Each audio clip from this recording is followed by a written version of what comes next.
everybody, welcome back to Bubbles and Splash for our second week of doing Bubbles and Splash a little bit differently in your home with you. Now I hope you enjoyed last week. We had a great story, we had a craft activity where we made bubble fish, and we had a great song that we sang to remind us about the story of Jesus feeding the 5,000 people with just 5 little loaves of bread and 2 small fish. And we had lots of fun, and we're going to have lots of fun again today, learning our story and our song and a new craft activity. Now, today is about celebrations. Have you ever been to a celebration? I bet you have, because birthdays are celebrations. We celebrate the person whose birthday it is. We sing happy birthday and we give them gifts to tell them how wonderful they are. But there are lots of ways of celebrating people.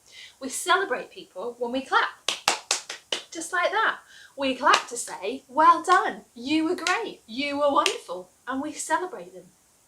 And sometimes we celebrate by waving our hands in the air.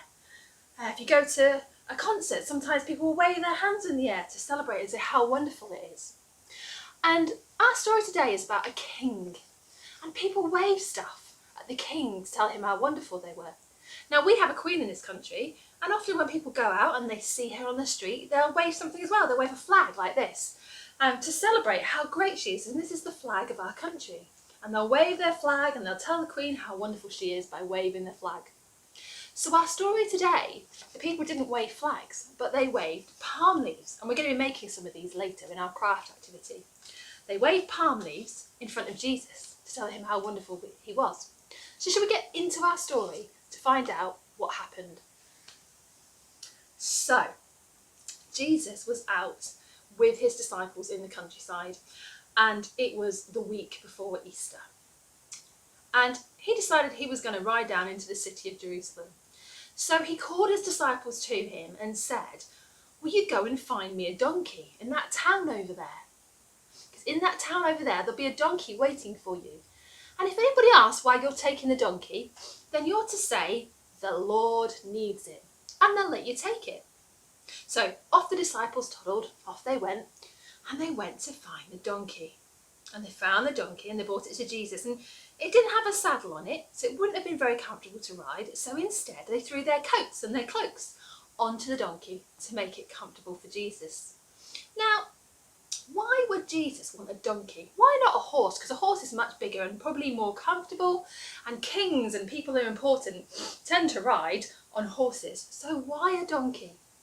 Well, the kings of the time, they weren't very nice people, and so Jesus didn't really want to be seen to be like them. So by riding on a donkey, he was showing that he was a different type of king, because Jesus was a king who was going to bring love and kindness and compassion. So the disciples are throwing their cloaks on the donkey, and Jesus pops aboard and off he goes on his ride. And as he's riding along, the people are throwing down cloaks on the road, just like the disciples put cloaks on the donkey.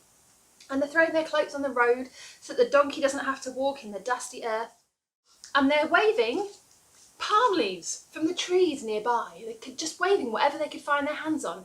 And then they put their palm leaves down on the ground in front of Jesus so that the donkey can walk on the palm leaves. And Jesus rides his donkey all the way into Jerusalem like this, with people lining the way and shouting and cheering and cheering him on. So the people, they're cheering him on into Jerusalem. And as he enters into Jerusalem, they're singing, Hosanna! Hosanna! Blessed is the King! Blessed is the King who comes in the name of the Lord! Hosanna! Peace in heaven and glory in the highest! And we're going to sing a song about that later on. They're singing and they're shouting and they're making lots of noise and there's cheering. Woohoo! Jesus! And people are clapping. And the palm leaves are being laid down and they're still laying their cloaks, and it is a celebration of so much. It's just loud, people can hear it all over. And so these people who were called the Pharisees, who were from a different religion to Jesus, they believed slightly different things, they came over and they were like, Jesus, this has got to stop. You have to tell the people to stop shouting for you. And Jesus, who was very wise, said to them, if they were silent, if they were quiet, then the stones would have to cry out, how great I am. But you know what? the people, they didn't stop. They carried on, and Jesus carried on riding into the city. And that's kind of where our story for today ends, but it didn't really end there for Jesus. Lots more was going to happen. So join us next week for our story to find out how the story ends. Now, we've got a brilliant song coming up that uses the words that the people sang when Jesus entered in the city, and I'm really excited to share that with you. But before we do that, we're going to go into the kitchen next door and we're going to do our craft activity and make some of these wonderful palm leaves so that we can use them when we sing our song. Okay, so come next door and join me now.